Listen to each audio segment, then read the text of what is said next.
Simba yanatukabili kwenye klabu yetu sisi. Haya matatizo ambayo unaona Simba high progress. Leo klabu ya Simba tunafungwa mpaka na timu ya under 20. Azam FC. Inawezekanaje wapi?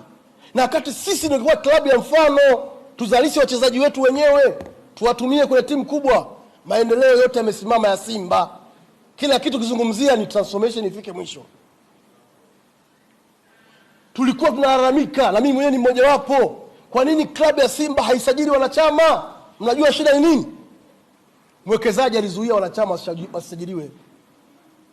Mwekezaji alizuia wanachama wasajiliwe.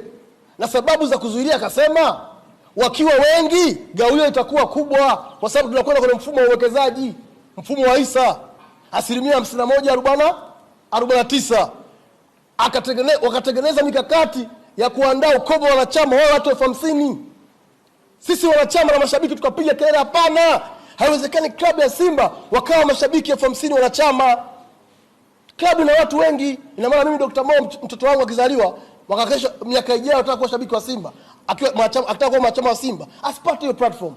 Tukapiga kelele na mkutano mkuu wa mwaka 2022 tarehe 21 ukatengua hilo.